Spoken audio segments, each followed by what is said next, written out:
Greetings, we are the Ministry of the Real Truth, and today we are presenting you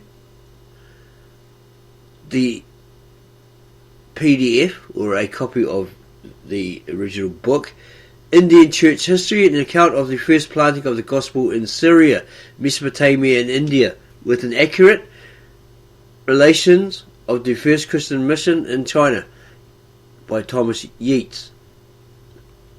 And it looks like it's a free download, so we could provide you with the link to it so you can download it and peruse it at your own pace, in your own time space.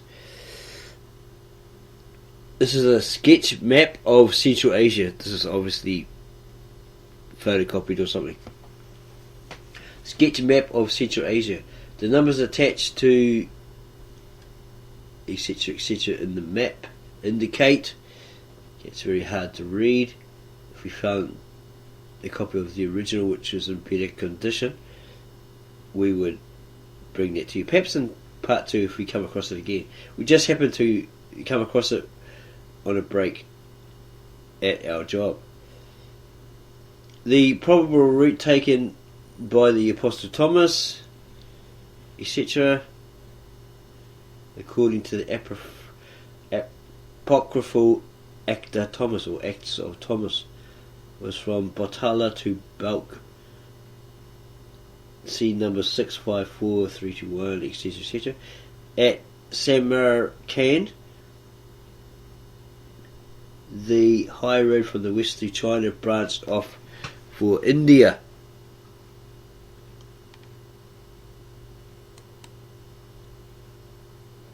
And this picture here depicts the Christ of God transformed before his apostles when in the Holy Mount, or on the Mount. Note the Fongata, it's got it in Chinese here. Is that bone-shaped aureole? Ah, yeah, that's probably what it's saying. Bone-shaped aureole or halo or something. Not too sure what that is. Painted by the angelic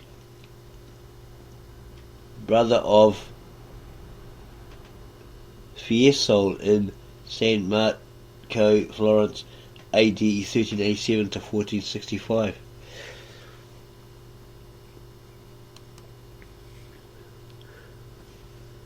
Asian Christology and the Mahayana, a reprint of the century-old Indian Church History by Thomas Yeats, and the further investigation of the religion of the Orient as influenced by the apostles of the Hindus and Chinese by E.A. Gordon,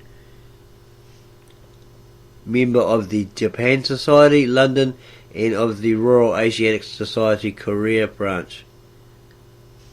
It's hard to see. It looks like Kura branch. Not too sure what that actually says. We're guessing at that one. With sketch, map and illustrations. Published by Morazine and Company Limited, Osaka, Kyoto, Yokohama, etc. And of all booksellers, 1921.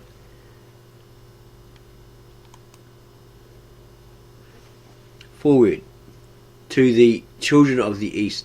This volume of heirlooms is reverently dedicated, asking them, when noting its deficiencies, to kindly consider the fact that, but for the deep conviction of the vital importance of responding to the urgent call made a century ago by Mr. Thomas Yeats to investigate the religion of China and the Far East, a then untrodden field, the writer could not have accomplished her plan of reprinting his valuable Indian Church history and adding thereto the results gained by her own personal researches during many years of travel and ensuing physical infirmity up to the present year of grace. Students will therefore realize the immense delight with which, when revising the last proofs of the index, she received the unexpected offer of the loan of Giuseppe Wolpert's rare work, Roma Soterranea, from the Kyoto Imperial University, and was thereby enabled to study at first hand those records of great antiquity, reproduced from the frescoes in the Jewish and Christian cemeteries of the first centuries. The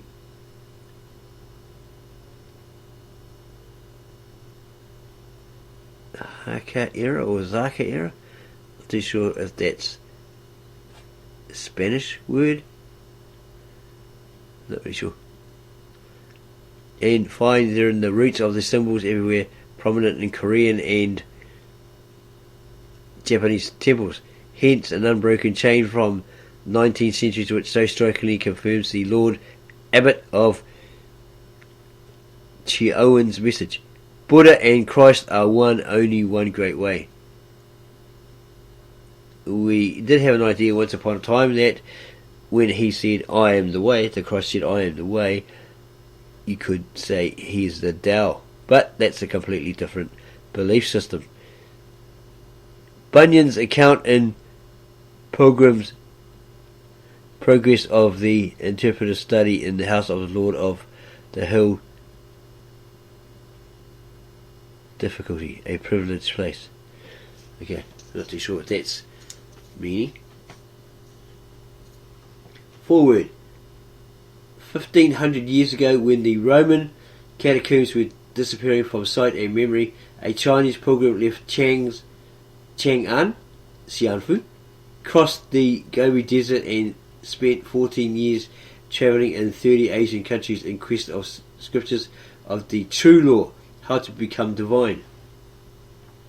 Returning from the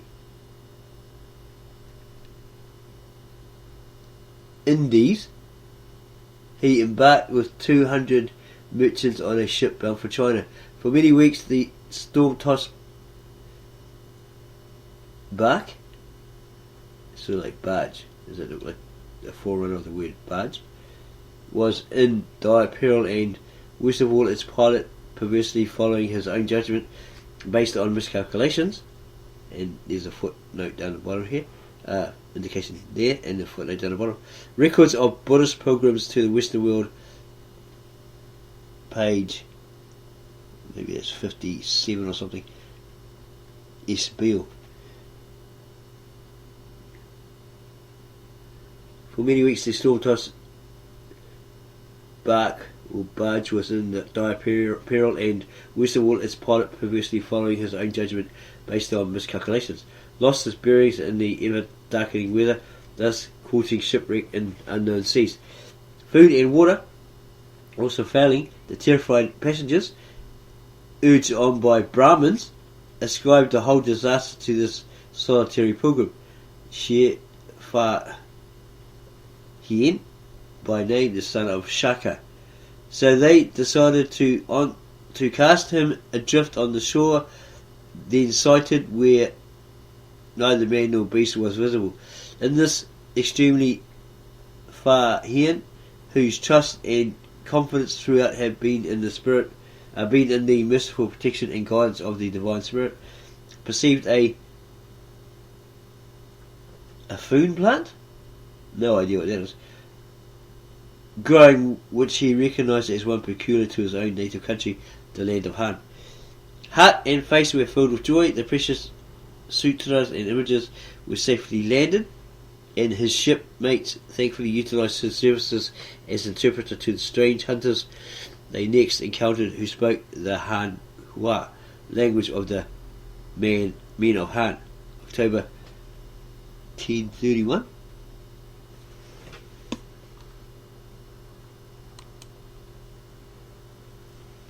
Indian church history, or an account of the first planting of the gospel, Mesopotamia, etc.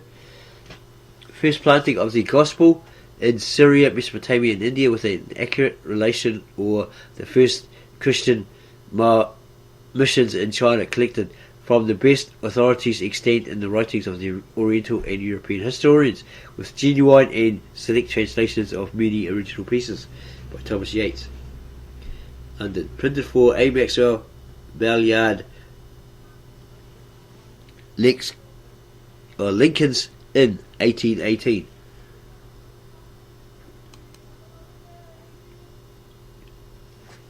Advertisement.